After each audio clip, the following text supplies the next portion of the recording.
Hello everyone, এই ভিডিঅ'টিত কেনেকৈ সিম্পলকৈ ঘৰতে কুকুৰা মাংস বনাইছো চাওঁ আহক।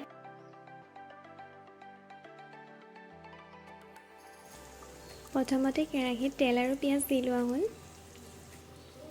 আৰু অলপমান সিজাৰ লগে লগে লং ইলাইচি ডালচেনি আদা নহৰু পেষ্ট আৰু লগতে জলকীয়া দি দিয়া হৈছে।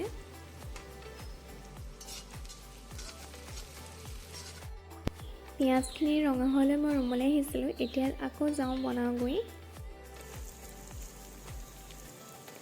পিঁয়াজখিনি প্ৰায় ৰঙা হ'লে এতিয়া আমি মাংসখিনি দি দিম।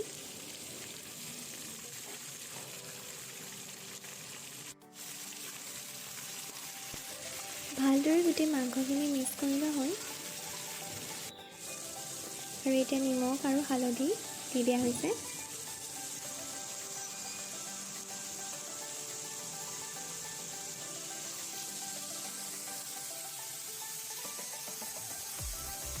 এতিয়া অলপমান দেৰিলৈ ভালদৰে সিজাই লোৱা হৈছে। আপোনালোকে যিমানেই সিজাব সিমানেই ভাল হ'ব।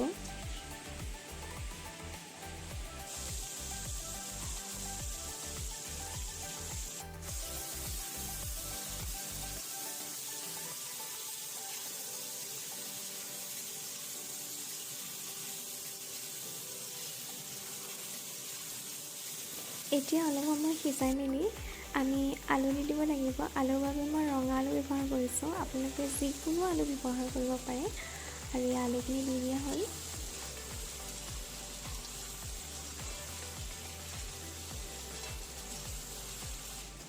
এতিয়া অলপ সময় সিজিবলৈ দিয়া হ'ল আৰু তাৰ পাছতে আমি মছলা ব্যৱহাৰ কৰিম। মছলাৰ বাবে আমি লৈছোঁ গৰম মছলা, কাশ্মীৰী মিৰ্চ, চিলি পাউডাৰ, কৰিয়েণ্ডাৰ পাউডাৰ আৰু জালুক। ভালদৰে এতিয়া গোটেইখিনি মিক্স কৰি লৈ অলপ সময় ৰাখি লোৱা হৈছে।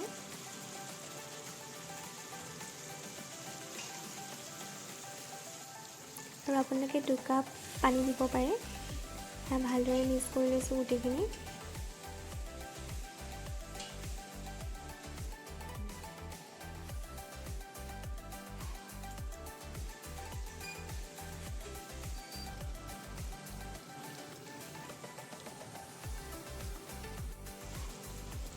চজিনা দি দিয়া হৈছে। চজিনা আপোনালোকে এড কৰিব পাৰে, নকৰিলেও হয়। আছিলে বাবে দি দিয়া হৈছে। সোৱাদটো ভালেই হৈ লাগে খাবলৈ।